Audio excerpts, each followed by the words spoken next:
What's going on, everybody? Welcome back to another episode of the Unleashed Potential Podcast. I'm your host, Mr. Haji, as always, alongside the boys. I got Mr. Elmi to my left, Mr. Jabar, and Mr. Hassan. How you guys doing? Good. Welcome back, Jabar. How's your trip? Yeah. Trip's been great, mate. Yeah? Yeah, man. Good time off? What was that? It was a good time. 6 days we were gone for. Mashallah. So 5.5 days, yeah. I envy you, man. Every time I see somebody traveling, I just look at myself. One of the nights you do not envy us, bro. What happened? One of those nights. Oh, I didn't tell you the story, eh? Nah, you haven't. This is the first time I'm seeing you since you've been back. So we're at the beach, probably about like an hour away where we're staying at, and one of the boys had to go back to meet one of his mates. Yeah. So he's like, yeah, I'm going to go. Where you guys going to be next? We'll be at this next spot. All right, no worries. He goes back on the little scooters, you know? Next thing you know, we get back to the villa. The guy's passed out. Like, where you been, bro? Like, we try to call you, everything. He's like, bro, I lost my phone. We're like, you lost your phone? He goes, yeah. He went all the way there, went back to the beach, started checking everywhere there, couldn't find it, came all the way back. He's been riding around for like 2 hours. So we're like, look, what phone is it? iPhone? Yeah, we can do you have to find my iPhone? Yeah, I think I do. So we start tracking the phone. Yeah. We find where it is, about 40 minutes away. All right, let's go. We jump on the scooter, we ride. And this is like 3 a.m, man, because he was just knocked out, yeah? We go all the way to the spot. It's a construction building and a house. And it's somewhere in that area because the internet's not that good. It just has the radius there. Yeah. So we're like, we'll knock on the house first, you know, whatever it is. We walk towards the house. There's a swastika sign on the door. Oh. So we go, nope. We turn right back around. Let's go find a cop. So we find a cop. The cop wants to find us for not having helmets on the scooter. And we're like, brother, but we lost our phone. He's like, you lost your phone? Oh, okay, jump on my scooter. We jump on, we're all cruising back to the place. The construction site has started, you know, so there's all these construction guys who are like, hey, look, we lost our phone. And they're making the big pinging noise. They're pinging it the whole time. Ping, ping, ping. We got like 20 workers just squatted down, like looking for this phone, yeah? One of the boys, it's his phone. Wait, 20 officers? No. Construction workers. Yeah, and one officer. One of the boys hears the pinging from near the house. So he goes towards the house. The guy that drove him all the way there and back is just woke up. He's got 2 bolts undone on his scooter because there's a beeping noise coming from his scooter. Yeah. So he doesn't know what's going on. He's half asleep. There's a beeping noise, and he sees this black dude that he dropped off 4 hours ago walking up to him. Hey, bro, is that my phone? I lost my phone. This guy's like, what's going on? Pulls out a knife, a giant Stanley knife, cuz. Yeah, it's just like, back up. We're like, what's going on? Blah, blah, blah. Like, losing our shit. And then the construction guys come. They start trying to talk to him. You know, they're talking in their language. This guy's still half asleep, just with the knife, walking towards him like this.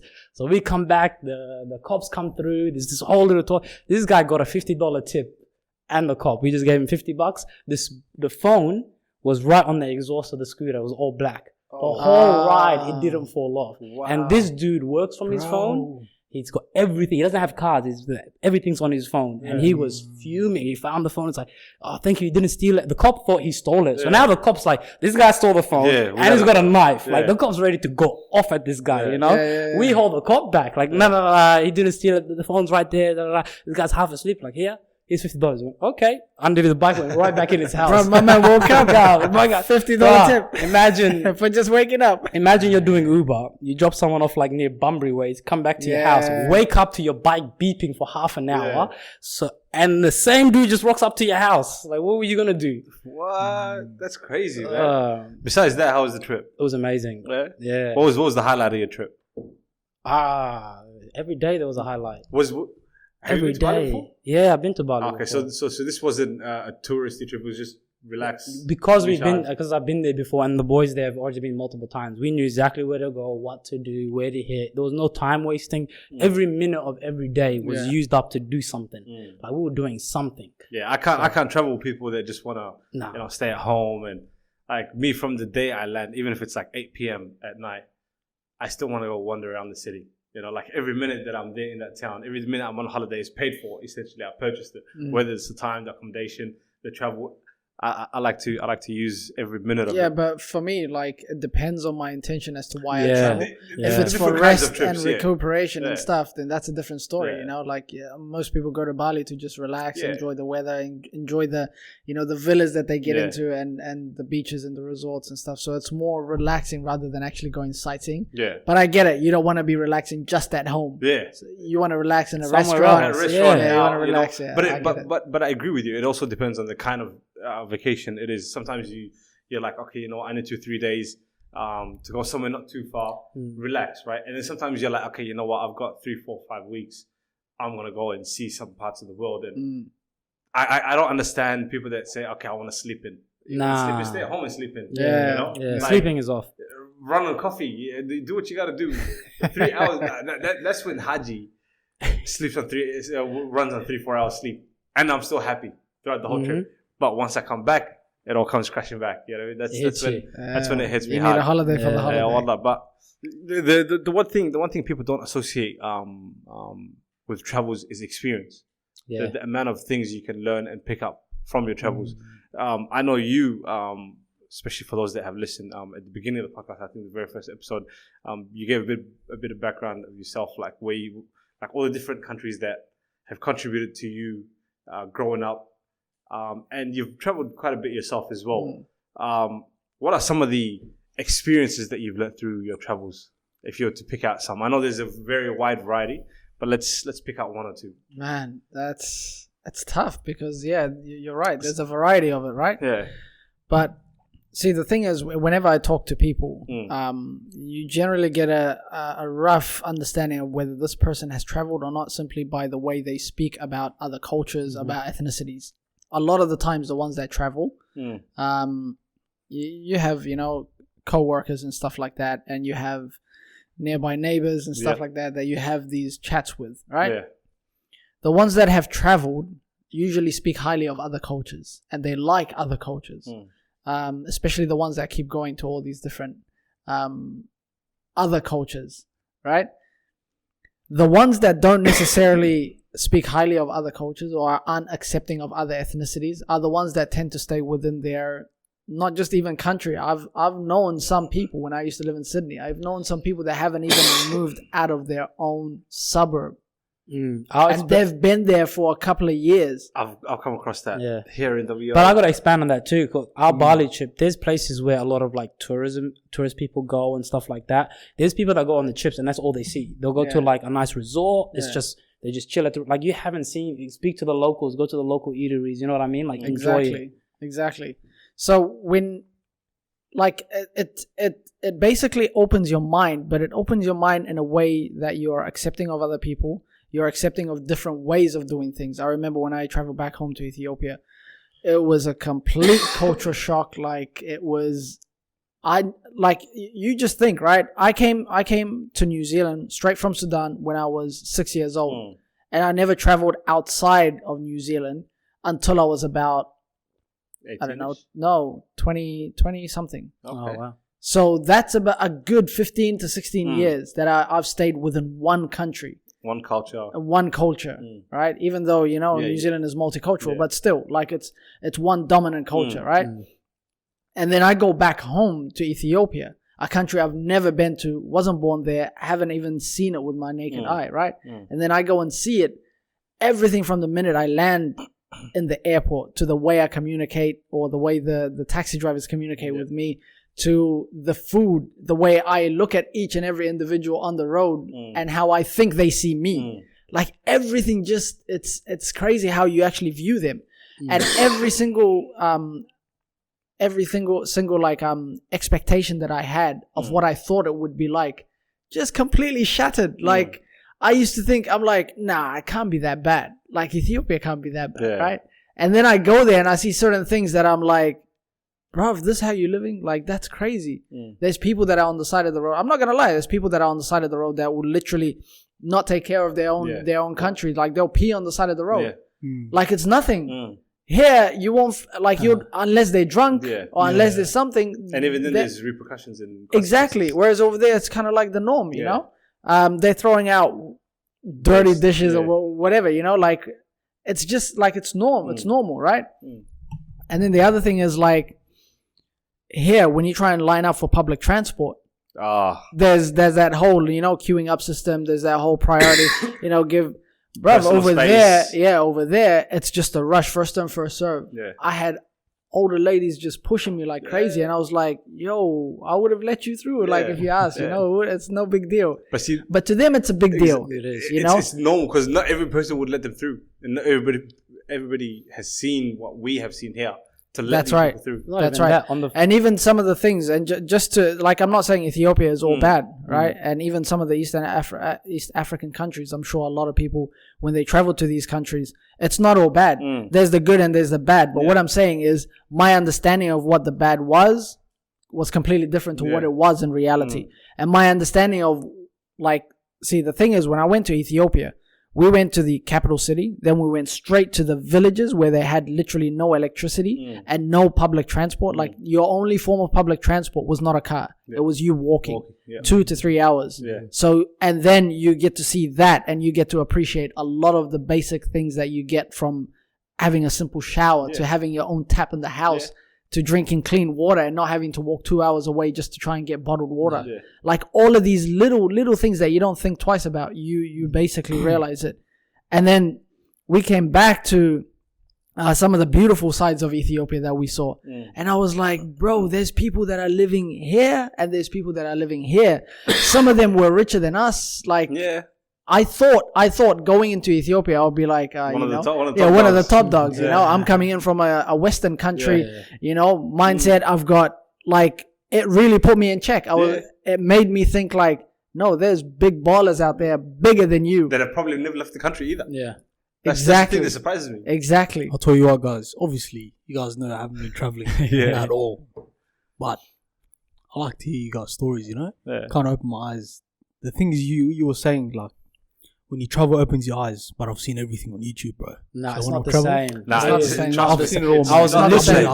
That was gonna be, bro. If you live in Murabuka, man, you've seen it all, man. You've seen it all. That was gonna be my point right after his. Like, you probably heard 1,000,001 stories. People that just got back from there telling you how it is, but it's not even close when you get there. But like, I'm sorry, I believe that, like, because obviously when you grow up in Australia, you know, you grow up with a lot of cultures. I've grown up with, like, every single culture, you name it, except for maybe even all the way to South Americans. I've grown up with, like, all different cultures. So I understand, like, you know what I mean? Even though when I go to the workplaces and when I obviously go out in public, see ethnic person, you know what I mean? But I'm very good with people, but bro. Elmi, the cultures that you see here, it mainly manifests in what? Food, language, and dress code. If we're going to be realistic out here, that's all you can really see. Like, you come to my house, you'll see Somali food. You'll see Somali clothes. Decorations. You'll see my language, my decorations, and that's about it.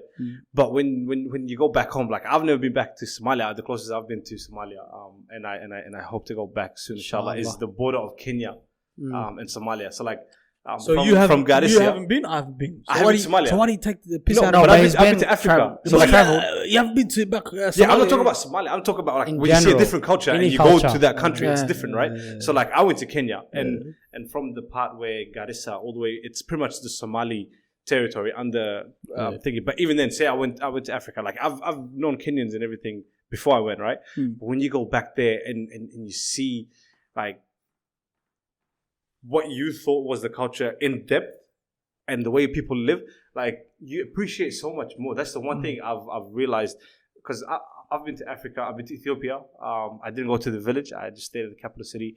I've been to Kenya. And I've been to, like, Europe, a bit of the middle right now, East. I'm just taking shots at you. You went all the way there. You went Kenya. Right to the border. I'm in Somalia. I left the country, at least. Why? I've at least left the country. You can't talk. We can say why. Hey, you know, one thing that I realized, one thing I realized is that when you revisit a country, as you get older, it's not even as you get older, even after, like, a couple of years. Your first, the first time you travel to a country, your understanding of it and how you perceive it is completely different to the second time you revisit it. Because you're prepared. You're more prepared. You're so prepared. So you're not shocked by that cultural shift or change. The second time or third time you go, I find you actually now you've pretty much been exposed to all the shock elements. So now you can enjoy the good parts of it more, you know? And you get to, like, see a lot more of it. I went to Kenya. Sorry to cut you guys off. The first time I went to Kenya, things that shocked me was the toilets, for example. You know, they've got the traditional toilets without the seats. I said, how am I going to use this? Nobody prepares you for it, right? Squat, bro. You figure it out. And then you got to go. You'll figure it out, right? But then when I went back later on to Ethiopia and in the city areas and everything, they've got the proper toilets. But the house that we were living in had the traditional toilets. I was prepared. I knew what I was doing. I was a local, right? And that's my point. Once you go back, you really get to experience the things that you would have been blind to as if it was your first time. Like my trip just now, I've been there before, and that airport when you land, the line there. That line is ridiculous. Yeah, it's crazy. We got there, we landed, we didn't even line up on the line. We stand by the side, we looked at the guy, we said, hey, come here, put $20 in our passport, gave him all our passports, he went, stamped it, we crossed the whole line. We're out in the airport in 5 minutes. No, fair enough. That's called... There's even like... when you're talking about public transport, it wasn't until the third day we were like, these guys don't have public transport at all. Yeah, like, it didn't even click to us because we're living that tourist life. We got like cabs and drivers and we got our own stuff, and then we realized after a while, like, there's people walking the whole time. Like, why are they walking? It's $5. Where's the bus stop? And we're like, wait, there is no bus stop. The thing is, like, even the cultural shock thing, it's not that sometimes you don't even it's not that you disregard it and you focus more on the beautiful things. I think you learn to just accept it, and you're like, okay. I'm okay with it. It makes sense. Like, this one time we were at a hotel, and apparently it was like supposed to be a top-notch hotel because they've got hot water. Yeah. Like, for them, hot water is a selling point. Luxury. And I'm like, isn't that like basic necessities? Yeah. And then we get there, right? And I'm like, I need to use the bathroom, right? So I go to the actual, hotel, get into my room and stuff, and I look, and there's no toilet paper. Yeah. So I'm looking around for the maid. I can't find her. So I'll go back down to reception. And obviously, they don't have phone calls and stuff like that. So I go back down to reception. It was only like one flight of stairs. Yeah. And I asked the guy, I'm like, hey, I'm staying at this room. It doesn't have toilet paper. Can you send someone up with toilet paper? He goes, oh, yeah, just 1 second. I'll give it to you now. I'm like, okay, sweet. My man pulls out one toilet paper roll. Rolls it on his hand, cuts it off, and gives it to me. What? Get out of here. And he charges me. Mm-hmm. Hey! No way. And I'm like, are we rationing? Are you serious? Shit has got a What's going on? And then he's True like, story. Wallahi, I'm serious. Wow. And he's like, well, you need more? I'm like, bro, give me the whole roll. I'm here for a month, bro. He rips it out, bro.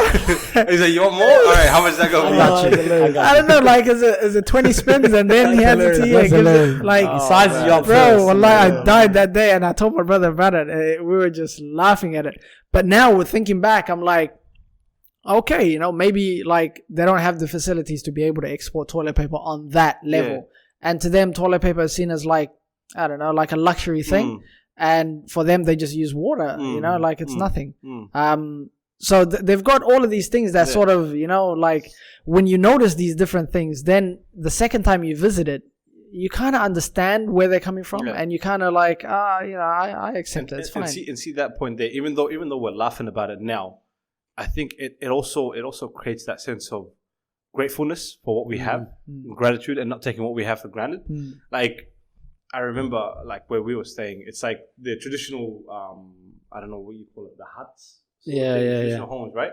So you've got a massive yard where, like, that's the house, and you've got the huts and whatnot. And then you have the kitchen that's out there. Then you have the toilet that's out there, you know what I mean? And in the middle of the night, first couple of nights, like, you want to go to the toilet. Yeah. Take a walk. Firstly, you're not going to ask anybody because they're going to laugh you to the toilet, right? And then you're like, shit, it's dark. There's no moon. There's no light. There's no torch or nothing, but I need to go. So the first time you're there, you're in pretty much shock, but you use it. And then you see your grandmother, they're 60, 70 something, comfortably walking by herself, close to it, right? Whereas for us, the toilets are like, what?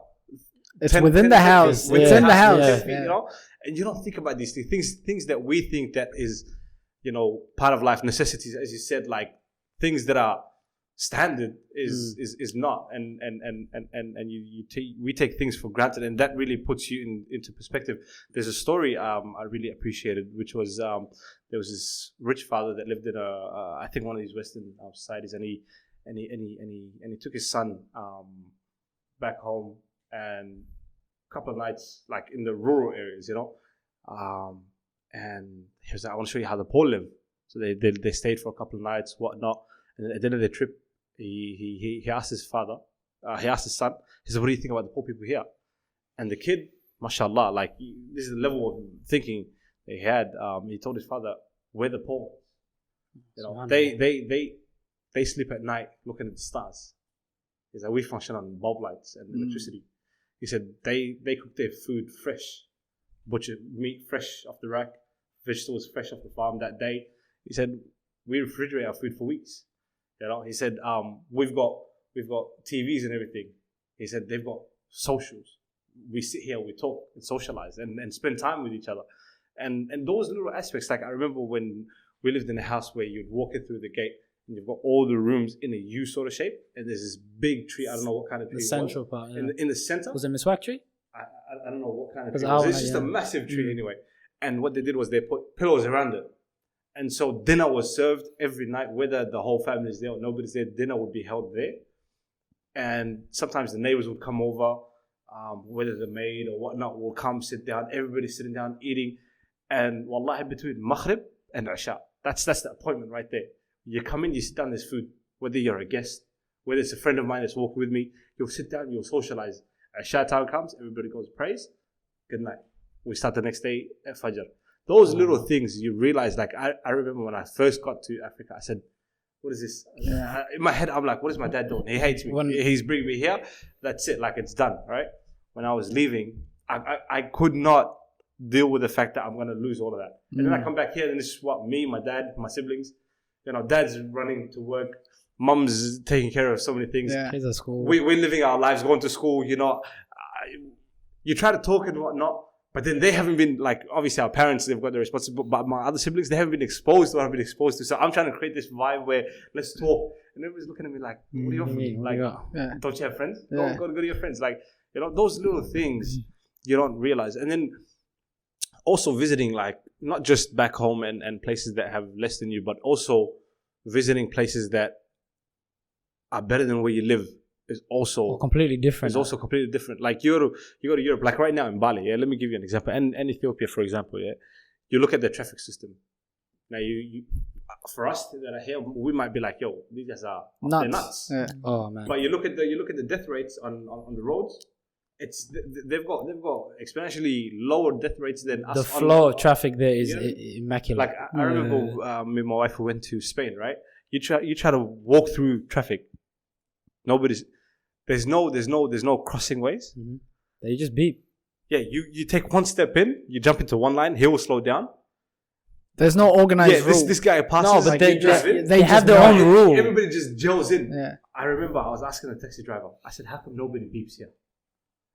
Because I'm driving. Me, you know me. I had just like on road rage. I would go if somebody cuts me off. And he said, "Look, just observe." He said, "If you are an inch ahead of the other car, he'll give way to you. And if he's an inch ahead of you, you'll give way." So there's no looking at blind spots, and there's no looking at the mirrors. Is this car a little bit ahead of you? Go in. No worries. No beeping. In Bali, there's beeping, but the beeping is their communication. They beep like to let you know. Yes. They do that in Ethiopia too. Yeah. Exactly. So like, I'm in your blind spot. Be careful. Yeah. There's a crossing. It's the middle of the night. But beeping. Then it's not even like beeping. It's like tit. It's just like it's perfect harmony. Yeah. You know? You come to perfect, and then you come with five-lane freeway. All these rules. Oh my goodness! It's surprising that people still, have these accidents because there's too many things to think about. I don't know, man. For me, I love traveling for the simple fact that every time you travel, it's not just you see different things, but you learn different things, and you not only appreciate what you have, but you learn to accept the way other people function and live, and the way they actually have their society, and how you compare it with yours, and you're like, okay, that's acceptable in theirs, then it's acceptable in mine. If I grew up in their society, then I'll give you an example, right? One time we're in Ethiopia, and it was me and my brother and a cousin of ours. Yeah, we decided to go and have some dinner. Yeah, so we go to this place and it's pretty packed out. So I'm like, oh, this must be a really good joint, So we sit down, we order some food, and then the waitress, she comes over, and she, takes our order and everything, goes back, and we're having a conversation amongst ourselves, very quiet, whatever. Yeah. Then she comes back with the food, brings it, and I think she missed out on either, I think it was a plate that she forgot to bring, or a drink or something. Yeah. Anyway, we're talking. Now she leaves mid-conversation. You realize. One of them realized. Yeah. I think it was my brother or my cousin. Yeah. Anyway, one of them realized, and my cousin, who's originally from there, he turns over before the lady gets to the door. And he's yelling. No, he's not even yelling, bro. He's like, he's clapping really loud, and he's like, hey! Yeah. Hey! He's clapping really loud. And I'm like, whoa, that's so rude. Bro, calm down. He's like, what's wrong with you? He looked at us like we were in the wrong for stopping him. Yeah. And I'm like, bro, that's rude. Yeah. Why, like, just wait, she'll come around, then you can remind her. Yeah. Or you can walk up to her and actually, exactly. He's like, what are you talking about? 2 minutes later, before she even reached us, another person is clapping. It's clapping and he's yelling that way. I'm like, bro, what's going on? What's going on? I was about to fight everybody in the restaurant. I almost had a fight in Bali too, man. Later on, they tell us, it's the norm. The way you call out to the waitress is you clap, and it's acceptable. It's fine. It's common practice. But yeah, it was just, it's really crazy, right? It's just like one of these stories that you hear, like in Somalia, like the whistle. Yeah, the whistle. But talking about that one in Bali, they have someone that cleans the toilets after you every time. This guy's job. He just stands in front of the bathroom. When you wash your hands, he'll clean it. When you come out the toilet, he'll come in and clean it. Yeah. I didn't know, so I thought this guy came out the bathroom. So I go in the toilet, I do my business, I open the door, this dude standing right there. I'm like, what's your problem, man? He's like, I'm going in. I'm like, what do you mean? Like, he's right at the door. Yeah. Then I saw he had the mop in his hand. Yeah. I was like, okay. Give it 2 minutes. Just give it 40 to 45 minutes. Bro, it'll be alright. Oh man, like, wallahi, man, there's so many stories that I have, even just from this one travel that I went to Ethiopia. Yeah. When I went back to Somalia, I was there for 3 months. Oh wow! So like, I was at the exact same thing. Like, I'm going for 3 months. I was like, 3 months, that's a long time. And I missed it. Like, we went there because my uncle was getting married, and we got there. We built him that. You know, the house you're talking about. We built it. Like, I'm talking about get some axes. The whole village comes down, chop down a few trees, like actually start building it. And to see the whole community do that, and the wedding be literally the whole town coming to the wedding. I'm not talking about not a single person missed that wedding. It was just like, you cannot experience that here. Yeah. You can have 1,000,001 Somali weddings here. It will not equal to one of those back home. Yeah. And that's what I mean by, like, doesn't matter if you've seen it in a video or not, you have to be there. And some of the things that I love seeing, like, especially when I went back to Africa, because, like, my dad was sending money to my uncle so that I could have a bit of pocket money and whatnot, right? And then I'd be there with mates that have nothing. You know, they've got food. They've got a place to sleep, they've got clothes, and they've got their school fees paid off. But money to spend and everything, nothing, right? No phones, no laptops, MacBook, none of this stuff, right? Bikes, you know, forget about getting cars and all this stuff. And when you talk to them and just see them interact with each other, it's just genuine happiness. You know, and that's one of the biggest things I took away is, what do we have, like, yeah, we have our problems and issues here, and I'm not gonna like take the weight of them away. Everybody's got their problems. Everybody's got their own walk in life. But when you compare it to those that have it worse than you, and your burden feels a lot lighter. And they're living happier lives. And you're just like, okay, well, this person doesn't know where meal's coming from tomorrow. Me, I know. Okay, if I'm broke today and tomorrow, paycheck's coming. Yeah. And then it's going to look right. And then it depends on how I sort that paycheck to make me last the next paycheck, right? Yeah. Whereas a lot of these people, that paycheck is essentially us sometimes. Some of our parents send money back home. That is a paycheck. Now, if we as kids, like, you know, or not just as kids, as people are careless with our money and everything, like, it's just, there's just so many different levels. How angry do you get when a direct debit comes out without you realizing? And it can just be like $20 that comes out of your account. You're like, what is this? If I don't know, these guys don't know where the next meal's coming from. Exactly. And if they realize it's coming, I got a meal, they'll be the happiest people ever. You know what? Like, what saddened me the most? Like, sometimes, like, I remember 14, 15, that's when I was there, right?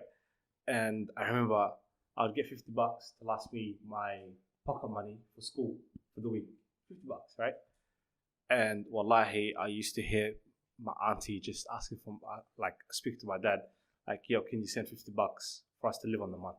And I'm like, I used to get weekly as a 14, 15-year-old what these people can live on for a month. You know? And then and I still carry that with me today. Like, when you hit rock bottom, that's where the Prophet ﷺ says, remind yourself of death and also look at people that have less than you. When you do hit rock bottom, that rock bottom is sky high for other people. When you think of it that way, you have a completely different, your burden is so much lighter. Yeah, so much breathing space. And personally, I think that's one of the great benefits that I've picked up from travels? The lesson I took from this trip was, or what I wanted to improve on is, I wanted to be as generous as I was on the trip.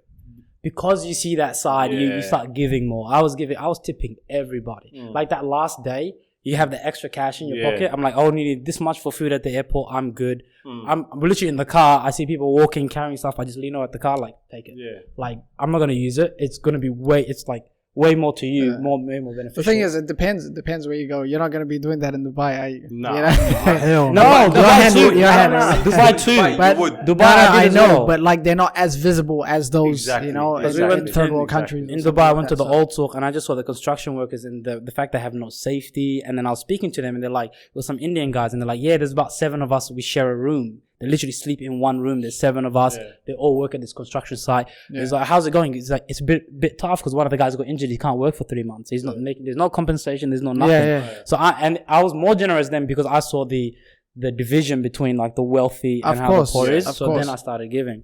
And the important thing, I think you hit it on the head, which is to carry that feeling in our everyday life now. You know what I mean? And I think that's one thing our parents really have mastered throughout, I think, the last 20 odd years that they've been here, since they've come up here, and alhamdulillah, while raising us, still haven't forgotten family and relatives back home, and have continuously sent money and being generous. I generally enjoy going to countries that are less well off than other countries. Your money goes because further? The people, that's not that's an added bonus on top of the fact that you can, you know, you when you communicate to these people, you get a different understanding of life. Their form of entertainment is completely different. Their form of like what a family is and how they like organize their day-to-day lives. Even some of these countries that are less well off, just to them to be able to go out to an actual cafe or restaurant and just sit down and just have a bottle of water or have a coffee and just talk for hours. Like here, you have your coffee to go, and if you do, you're sitting down to work. You're barely sort of communicating with the other person. The other person is just on their phone. Like the way they interact with each other, the way to piggyback off your point, going with friends, because I went with friends. So the fact that you have that time, you're on holiday, you're not working, you're not nothing, you're chilling with your mates. Like that bond that you create and that time that you can spend not rushing to get a coffee, that you can actually sit down. We sat down and we got a meal and we're there for like 2 hours, just keep getting food. But I know people that have traveled alone and they've enjoyed it. At the end of the day, what it is when you travel, you're creating experiences for yourself. Where the more experiences you go through in life, the more understand different things. You see things from a different perspective, and I think that's what it's all about. Is even in the Quran, قُلْ سِيرُوا فِي الْأَرْضِ فَانْظُرُوا كَيْفَ كَانَ عَاقِبَةُ الَّذِينَ مِنْ قَبْلِهِمْ or something like that, I think. You know, but it's go travel the land and see what was the state of the people before you, or see what was the state of the people, you know. So when you travel, you're seeing things differently, you're noticing different things, you're becoming more grateful, and even when you have that intention when you travel to put aside a little budget where you know you're going to donate in those places, you know, then, and even I think that the thing is, a lot of us tend to forget is when we're traveling, our dua is accepted. And we tend to forget that, you know. When you travel, you're just more about having fun or whatever, you know. But if you're actually making dua, man, like it's an added bonus. It's an added bonus. And I think a while back, me and you were trying to look at inshallah potential plans, and one of the key points that we both agreed on, and you mentioned was going to a country that's like that has a different culture to the one that we either have or that are used to, like a culture dominant country to experience it. You don't want to go to. Yeah, you could go to other countries that have the same sort of Western culture as Australia, if that's what you want. But I think personally, for us, first of all, we agreed upon it, and I think it's an added bonus as well to go to a country that's got a culture that's different to the one that you're used to, so that you experience a different culture as well. That would be my advice to you when you're traveling. Thank you very much. And I appreciate it. I've taken on quite a bit of advice. A project for UPP, inshallah, this year is to send Elmi on a trip. Elmi out. To motivate Elmi to go travel and see the world. Inshallah, this year. Inshallah. You know, obviously, alhamdulillah, financially I can travel and all that, but it's just, you get things that hold you back, you know? Your risk is already ridden, you know what I mean? So 100%. It's like, you know, so maybe I might start traveling 2030, bro. Yeah, So there's no wrong in believe, traveling or not once traveling. I start traveling, You ain't gonna stop. You're gonna get that bug, bro. See him. You know what I mean, man. Once I start something, I don't stop. You know what I mean? Every time I land, the day I land and reality kicks in, all I think about is when is that next travel again? When am I leaving this again? You know what I mean? So if you start traveling, I think Elmi's gonna say adios. I disappear for 6 months. Bruv, when I'm at the place that I've traveled to, I'm thinking about my next one. I'm like, yo, first day in, that was that's nice. Yo, the next one needs to be. I don't get homesick, man. I don't know. I know. Now after a certain point, yes, I do. Only because you lose a bit of track. Like if it exceeds that 4-week mark straight, you lose a bit of track of time and that routine and schedule of your life. And you're 4 weeks is a bit much. Yeah, but then up to that 4-week time, it's optimal. I almost extended my vacation and then I realized I already checked in. Trust me. I'm gonna see a lot of things. I was saying I was literally gonna extend my holiday. Like on that last day, we're like, why? It gets like that sometimes. And then the only thing that held me back was I checked in that flight. I was like, it gets like that sometimes. The amount of times, like when I was living in Sydney, just because I put in, like, I started looking at tickets, right? And I couldn't bring myself to close the browser and continue working. I said, no, I have to book a ticket. And more times than not, especially when I was living in Sydney, at least just to even come here, to even come to Perth, I would pay premium price just to get out. Just to get out. Because, like, I've already pictured all like, all right, once I go, I'm going to say something to these people. I'm going to be kicking it with these guys. I'm going to be kicking it, you know. No, I can't. The productivity is gone. Yeah, I can't. And wallahi, I kid you not. That's like 8, 9 o'clock in the morning. 5 p.m., I'm checking into the airport. That's it. That same day. This guy quit a job for a holiday. He quit in the middle of his job. It's like, I'm leaving in a few days for a holiday. You don't have time. Okay, see ya. Yeah, here's my resignation. I'm gone. It was a mate of mine. Lost his license, so he couldn't do anything for 3 months, and it was just a chat. If I get us tickets, are you gonna come on the flight? I said, yeah, no worries. As you do, you say yes, you know, because nothing was set in stone. It was as a laugh. He came to me 3 nights later saying we're leaving in 2 days. I said, come on, brother, you know how it work. Come on. I tried everything. So the next day, I walked into work. It's where you work. I walked into my manager. And I said, look, I need annual leave. He said, you haven't got enough hours for 17 nights. 17 night holiday. He said, you haven't got enough hours. I said, can I take unpaid leave?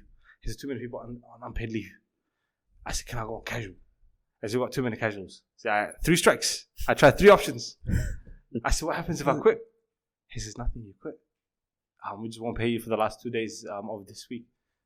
I said, is that all? See you later. That's it? I was supposed to work that shift. I said, see you later. He was still talking to me while I was walking out. I didn't sign out. Nothing, got into my car and drove out. I went for that 17-night holiday. Enjoyed. Bashar. I was 18. Young, no responsibilities. Just Bashar. Bored out. 17 nights. Malaysia, Muslim country. You don't care about the food. You eat wherever. Alhamdulillah. Amazing holiday. I till this day, I do not regret it. And if I was to go back in time, I would still do the same thing. You took 20 days. There you go. I would finish the full 20 days. It was beautiful. And then later on, obviously, you regret a little bit. Look for another job and everything. But then again, I left another job to move to Sydney. That's the story I was talking about. Yeah, I left after a 1 week holiday in Sydney. I decided to move and just didn't turn up to work. I guess traveling does that to you. Yeah, it does crazy things. I remember sometimes what would happen was you'd book in leave to travel. So I would book in my ticket, whatnot, tell them, I'm leaving, say, in November. By October-ish, I'm already too high for my holiday. I just call in sick for 2 weeks. I can't. Why am I working? Sack it. Yeah. I'll call in sick for 2 weeks. I hope my boss doesn't hear this now anyway. But it was me and traveling. Wallah, it's a deadly situation. If your boss does hear this, we'll get him on the episode and sort things out. Yeah? Sort things out, yeah, exactly. Bring him along. That's a lesson to your boss. Yeah? Give him his annual leave, or he's gone. Well, there that's it the is. Motto, mate. I'll give you at least 3 strikes though, so it'll be all right. But wallah, alhamdulillah, man, that's been a beautiful conversation. I think from the takeaway here is there's a lot to gain from traveling. And inshallah, we'll keep you guys updated on LB's travels, inshallah, this year. I think we'll document there's no document. Where he goes. Trust me, bro. I'm telling you right now, you know me, I'm very spontaneous. Yeah. I don't go nowhere, but me, I'm gonna travel, I'm just gonna book it, go. Bro, might get lost in the airport, bro. let's put a track on him. You guys, like, you're like a full-time, all that. Me, my work, I'm casual, bro. Yeah, you got anytime, I'm off for 2 weeks. They can't say nothing to me. You know what I mean? True, so alhamdulillah. Nah, inshallah. Brother, travel. There's so much to gain. You will love it. And I can't wait to have a chat with you, inshallah, after your first travel. Yeah, inshallah, I'm going to be there. Bro, definitely my first travel wherever I go to. With him, at least get all the juicy inshallah, conversations. I'm planning to go to Umrah real soon, bro. Inshallah, make dua for all of us, man. Yeah, definitely, bro. May Allah accept it for you, inshallah. May Allah make it easy for you. And on that note, I think that concludes us for today. Jazakallah for tuning in, and catch you guys next week.